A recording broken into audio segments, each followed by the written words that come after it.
Namaste beta. In today's lecture, I am going to revise the electromagnetic wave theory, which is a very important theory about light. This theory is based on a point that light travels in the form of a wave. It means, according to this theory, light is having a wave nature. And whenever we say light is acting as a wave or it's moving like a wave and it has one amplitude, from one amplitude to the another highest level, this is again one more amplitude. This upper region is called crest. This lower part is named as trough.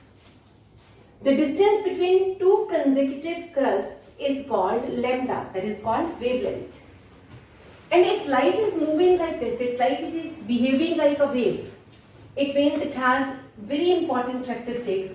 The characteristics of light, we can say characteristics of light, that is going to be A, lambda, nu, C, nu bar, and time period.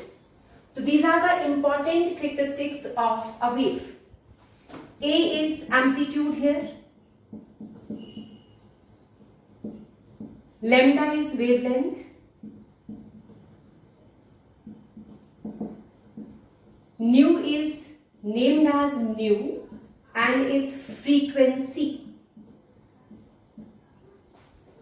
C is velocity of light. It is velocity of light. Nu bar is called wave number. And T is called time period for a wave. When we say these are the 6 important characteristics of a wave, out of these characteristics, when I say amplitude, so what is amplitude? We can define it as, it is the maximum distance from mean position. Maximum distance from mean position in a crust or trough.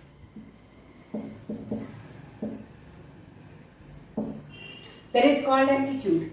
Amplitude measured in units आ जाएंगे आपके पास. Units are going to be length. Dimensional formula is length, or we can say units are going to be meter, millimeters, centimeters, nanometers, etc. These can be the units.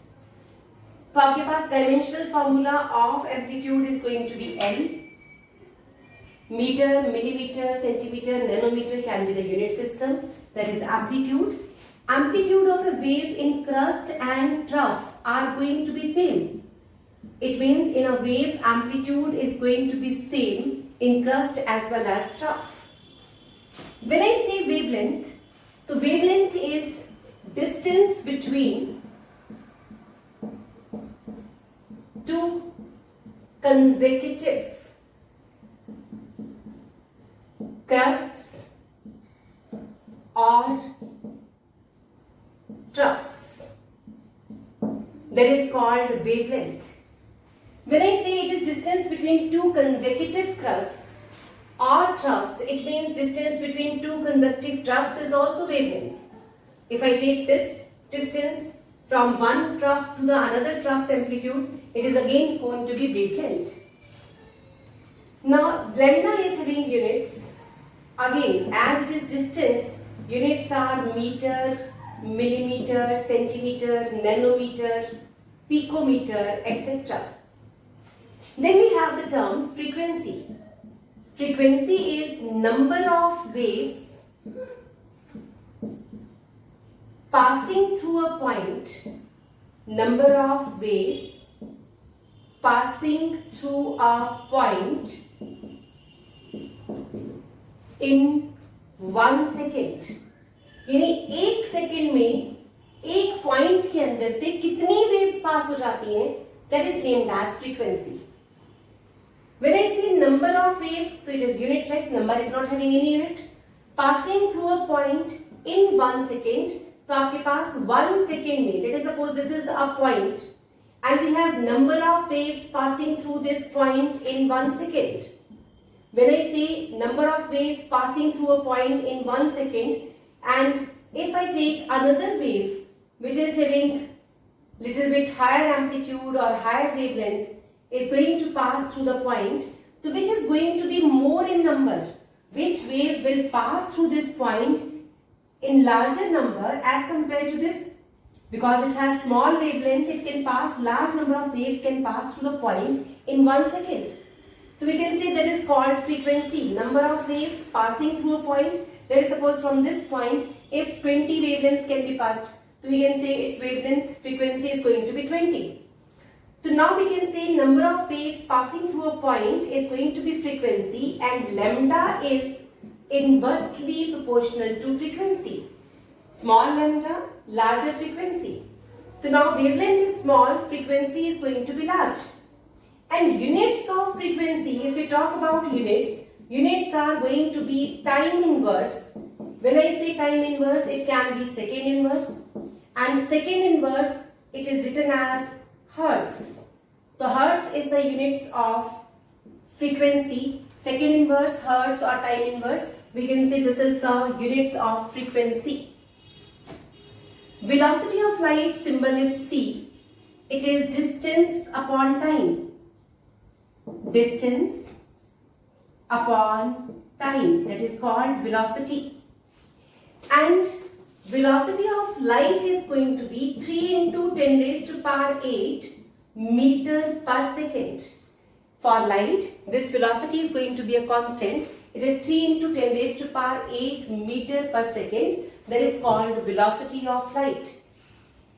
Now, when I say velocity of light, it means a fixed value. That means 3 into 10 raised to power 8 meters will be covered in 1 second. This is the distance moved per second by light. Then we have the waves and the wave number. Wave number is, when I say nu bar, it is actually done by lambda, inverse of wavelength. And we can define it as number of waves in a unit distance. Number of waves in a unit distance is called wave number. Definitely its units are going to be, that is meter inverse or centimeter inverse or millimeter inverse.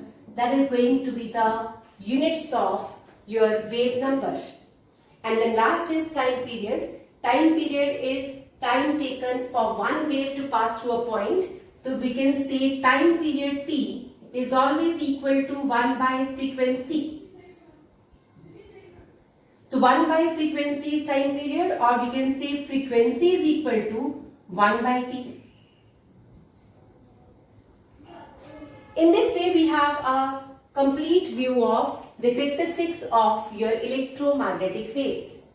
Now question arises, what are these electromagnetic waves?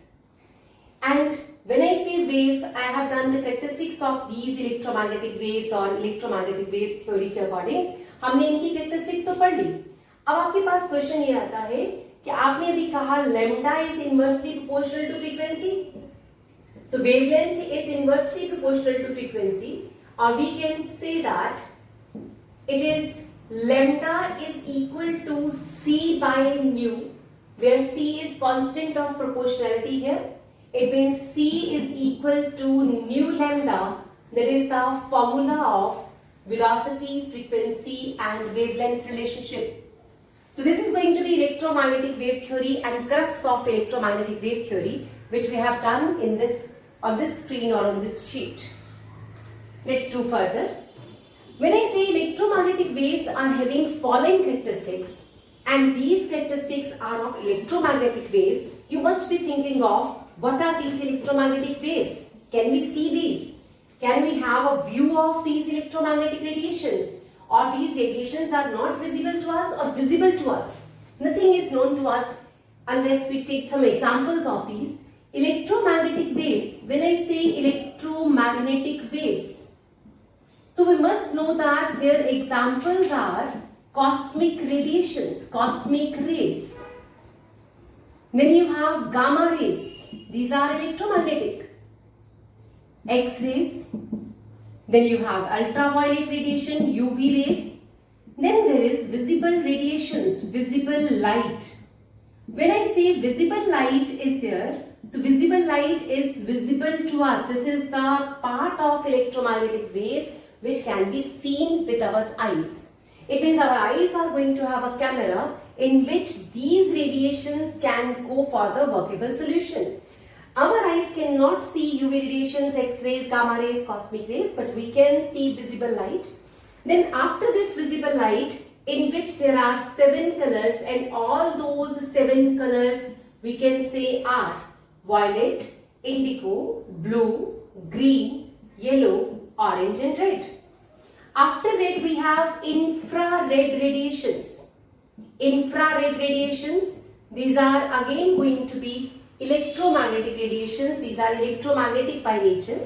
Then after infrared radiations we are having microwaves.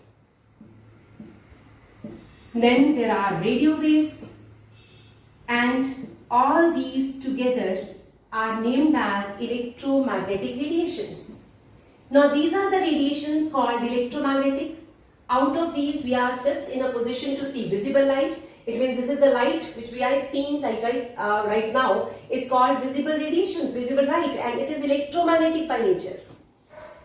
In this case, all these radiations are having a common velocity. One common thing is there. There is c, 3 into 10 raised to power 8 meter per second. That is constant for all electromagnetic radiations. The electromagnetic radiations are having a fixed velocity. Next point is no medium is required for their propagation.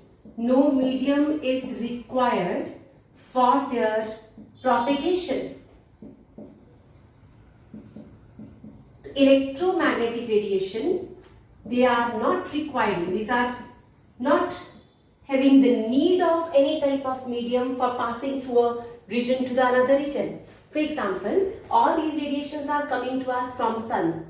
From sun, when these radiations are coming to us, no medium is required. It is clear from the fact that from sun to earth there is huge space in between where there is nothing.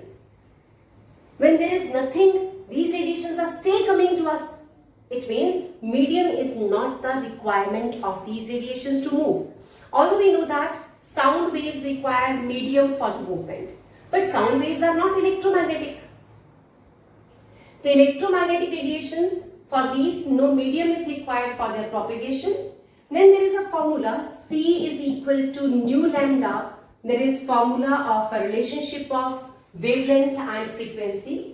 And then according to this theory of electromagnetic wave theory, you can say electromagnetic radiations, electromagnetic wave theory, they said that energy of electromagnetic waves is directly proportional to intensity of light, or we can say amplitude square. So they related energy as a function of intensity or amplitude square. There is another point. Now the term is still there. One term we must know that. Why these radiations are called electromagnetic radiations? Is there something related to electric and magnetic field? The answer is yes. Whenever we have electric field in on one axis, magnetic field on the other axis. Electric field, magnetic field, and if the plane is having electromagnetic field and perpendicular plane is there, it means third axis, z-axis. In z-axis we will get electromagnetic radiations. Electromagnetic radiations are also, we can say, are always associated with electric and magnetic field. So whenever there is electric field on one axis, magnetic field on the other axis, so we can say here it is electric field, and then we have magnetic field, and third axis if is left with us, in third axis, on this third axis we are having electromagnetic waves. So electromagnetic waves are going to be the perpendicular to the plane in which electric and magnetic field is located. That's why they are called electromagnetic radiations. So when we say electromagnetic waves, these are the radiations from cosmic till radio waves. All these are electromagnetic. Out of these, only visible light we can see the naked eye. These radiations are not visible to us, but still these radiations are coming to us from sun, and this is whole about the electromagnetic wave theory that is in your syllabus of +1 and +2 class. In these two classes, whenever we talk about C is equal to nu lambda, we must remember which theory we are going to use. We are using electromagnetic wave theory. Now, evidences in favor of this theory. The point is, this is a theory, it's not a law. There must be some evidences, that's why we are studying this theory. Evidences are, we can say reflection of light. Reflection is an evidence of this theory. It means reflection of light can be easily explained by all these statements or energy proportional to intensity, C is equal to nu lambda, etc. Then you have refraction. Refraction of light can be explained by this theory. Then interference. Interference of light can be explained by this theory. Diffraction of light can be explained by this theory. All these can be explained by using electromagnetic wave theory. This is the part we want to do that. What are electromagnetic wave theory? Now, in this case, we are going to get numericals on this formula. C is equal to nu lambda. Now, you must remember, now we can write it as, it is C is equal to nu lambda. Nu is equal to C by lambda. We can write it as beta C into nu bar is equal to nu, because 1 by lambda is equal to nu bar. So C is equal to nu lambda, nu is equal to C by lambda, or we can say C into nu bar is equal to frequency, and frequency can be written as 1 upon T, that is 1 upon time period. The numericals can be from this formula that is in your syllabus, and that's all about electromagnetic wave theory, a small topic but a very important topic. That's all for today's session. Thank you, beta. Thanks for the session.